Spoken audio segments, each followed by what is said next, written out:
know, it's that time of the year at Christmas when I love my stories.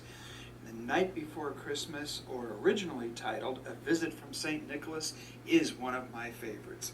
And if you'll have a few minutes, let's read it together. Would that be all right? Let's see here. This was written by Clement Clarke Moore in about 1822, so it's quite old, but it is still applicable today. 'Twas the night before Christmas, when all through the house not a creature was stirring, not even a mouse. The stockings were hung by the chimney with care, in hopes that St. Nicholas soon would be there.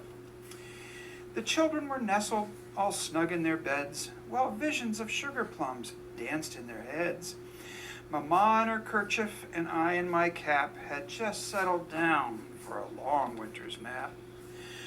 When out on the lawn there arose such a clatter, I sprang from the bed to see what was the matter. Away to the window I flew like a flash, tore open the shutters and threw up the sash. The moon on the breast of the new fallen snow gave a luster of midday to objects below. When what to my wondering eyes should appear but a miniature sleigh and 8 tiny reindeer. With a little old driver so lively and quick, I knew in a moment it must be St. Nick. More rapid than eagles his coursers they came. He whistled and shouted and called them by name. Now Dasher, now Dancer, now Prancer and Vixen, on Comet, on Cupid, on Donner and Blitzen. To the top of the porch, to the top of the wall, now dash away, dash away, dash away all. As dry leaves that before the wild hurricanes fly, when they met to an obstacle they mount to the sky. So up to the housetop the coursers they flew, with a sleigh full of toys, and St. Nicholas too. Then in a twinkling I heard on the roof the prancing and pawing of each tiny hoof.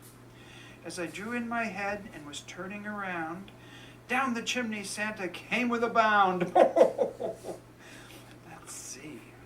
He was dressed all in fur from his head to his foot, and his clothes were all tarnished with ashes and soot.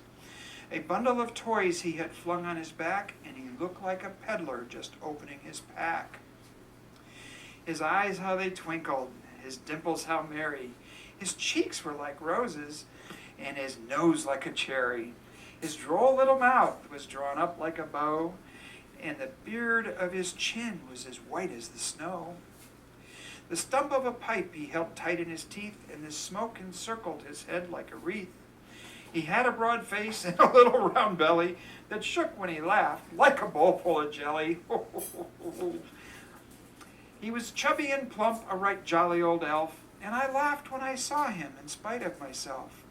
A wink of his eye and a twist of his head soon gave me to know I had nothing to dread.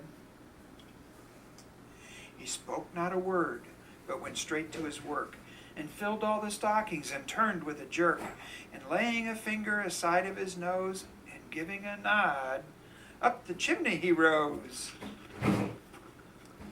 He sprang to his sleigh, to his team gave a whistle, and away they all flew like the down of a thistle. But I heard him exclaim, ere he drove out of sight, Happy Christmas to all, and to all a good night.